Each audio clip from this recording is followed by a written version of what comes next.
Hello, welcome to our channel. നമ്മളിന്ന് ഉണ്ടാക്കാൻ പോകുന്ന നല്ല ചിക്കൻ ഫ്രൈഡ് റൈസാണ്. കടയിൽ നിന്നൊക്കെ കിട്ടുന്ന രീതിയിൽ നമുക്ക് ഉണ്ടാക്കിയെടുക്കാം. അപ്പോൾ എങ്ങനെയാണെന്ന് നോക്കാം. ഓടിവാ.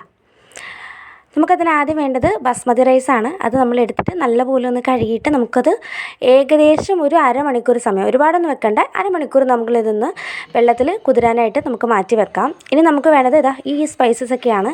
ഏലക്കയുടെ തൊണ്ട് ഞാൻ കുറച്ചൊന്ന് പൊട്ടിച്ച് വെച്ചിട്ടുണ്ട് കേട്ടോ. അപ്പോൾ ഇത് നമുക്ക് അരി വേവിക്കുന്ന സമയത്ത് ഇടാൻ വേണ്ടിയിട്ടുള്ളതാണ്. അടുപ്പത്ത് വെള്ളം വെച്ച് അതും ചൂടായി വരുന്ന സമയത്ത് നമുക്ക് ഈ സ്പൈസസ് ഒക്കെ ഇട്ട് കൊടുക്കാം.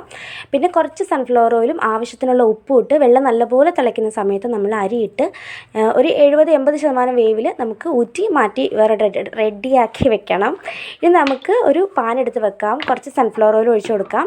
ഇനി ആ എണ്ണ ഒന്ന് ചൂടാവുന്ന സമയത്ത് ഞാൻ ഉപ്പും മഞ്ഞളും ഇട്ട് വേവിച്ചിട്ടുള്ള ചിക്കനാണ്. ഇത് നമുക്കൊന്നിട്ട് വറുത്ത് മാറ്റി വെക്കാം. ഇനി നമുക്കൊരു ബൗളിലേക്ക് ഒരു മുട്ട കുത്തി ഒഴിച്ചിട്ട് കുറച്ച് പെപ്പറും കുറച്ച് കുരുമുളക് പൊടിയും കൂടി ഇട്ടിട്ട് ഉപ്പും കുരുമുളക് പൊടിയും കൂടി ഇട്ടിട്ട് നന്നായിട്ടൊന്ന് ബീറ്റ് ഇത് നമുക്ക് അതും കൂടി ഒന്ന് ഒഴിച്ചിട്ട് ഒന്ന് പൊരിച്ചെടുക്കാം കേട്ടോ. ഇതുപോലെ കുഞ്ഞുഞ്ഞായിട്ട് സ്ക്രാമ്പിൾ ചെയ്ത് പൊരിച്ചെടുക്കണം.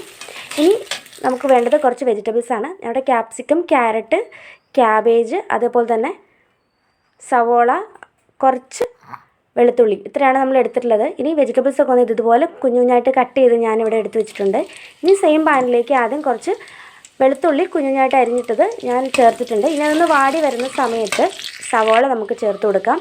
ഇത് ചെയ്യുന്ന സമയത്ത് തീ ഹൈ ഫ്ലെയിമിൽ വേണം വെക്കാനായിട്ട്. നമുക്ക് ഈ വെജിറ്റബിൾസ് ഒന്നും നല്ലപോലെ വഴണ്ടൊന്നും പോകണ്ട, ജസ്റ്റ് ഒന്ന് അതിൻ്റെ പച്ചച്ചൊവയൊക്കെ ഒന്ന് മാറി ഒന്ന് വാടി കിട്ടിയാൽ മതി. അപ്പോൾ ആ അത്രയും ടൈമിൽ നമ്മൾ എടുക്കാനായിട്ട് പാടുള്ളൂ. അതുപോലെ തന്നെ ഫ്ലെയിം നല്ലപോലെ കൂട്ടി വെക്കുകയും വേണം. ഇനി അതിൻ്റെ പുറത്തോട്ട് നമ്മൾ ക്യാപ്സിക്കവും ക്യാരറ്റും ക്യാബേജും ഒക്കെ നമുക്ക് ഇട്ട് കൊടുത്തിട്ട് നന്നായിട്ടൊന്ന് വാട്ടിയെടുക്കാം. ഈ ടൈമിൽ നമുക്ക് ഇതിനകത്തോട്ട് ഉപ്പ് ചേർത്ത് കൊടുക്കാം. അപ്പോൾ പിന്നെ ഉപ്പ് ചേർക്കുമ്പോൾ നോക്കേണ്ട കാര്യം, നമ്മൾ ഓൾറെഡി ചോറിന് ഉപ്പിട്ടിട്ടാണ് വേവിച്ചിട്ടുള്ളത്. പിന്നെ നമ്മൾ ഇതിനകത്തോട്ട് ഇനി സോയാ സോസ് ആഡ് ചെയ്യുന്നുണ്ട്.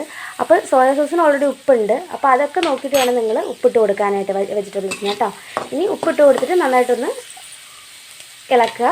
ഇനി ഇതിനകത്തോട്ട് നമ്മൾ മുട്ട സ്ക്രാമ്പിൾ ചെയ്തതും അതേപോലെ തന്നെ ചിക്കൻ വറുത്ത് വെച്ചിട്ടുള്ളതുണ്ടല്ലോ, അത് രണ്ടും ചേർത്ത് കൊടുക്കാം. എന്നിട്ട് നന്നായിട്ടൊന്ന് മിക്സ് ചെയ്തെടുക്കാം. അതിൻ്റെ അകത്തോട്ട് നമ്മൾ സോയാ സോസ് ആഡ് ചെയ്യാം. ഞാനിവിടെ ഡാർക്ക് സോയാ സോസാണ് ചേർത്തിട്ടുള്ളത്. നിങ്ങൾക്ക് വേണമെങ്കിൽ വൈറ്റ് സോയാ സോസും കൂടെ ചേർക്കാം. അപ്പോൾ അങ്ങനെയാകുമ്പം റൈസ് ഡാർക്ക് കളറിലേക്ക് ആവില്ല, വെളുത്ത് തന്നെ ഇരിക്കും. അപ്പോൾ നിങ്ങളുടെ കയ്യിൽ ഏതാണുള്ളത് അത് ചേർക്കാം. ഞാനിവിടെ ടൊമാറ്റോസ് ചേർക്കുന്നില്ല കേട്ടോ. അപ്പോൾ ചോറും കൂടി ഇട്ടിട്ട് നന്നായിട്ടൊന്ന് മിക്സ് ചെയ്താൽ, എന്നിട്ട് കുറച്ച് കുരുമുളക് പൊടിയും കൂടെ ഒന്ന് വെതറി കൊടുക്കണം. ആ ഒരു വീഡിയോ ഞാൻ എൻ്റെ കയ്യിൽ നിന്ന് പോയി, അപ്പോൾ അതുകൊണ്ട് ഇട്ടിട്ടില്ല.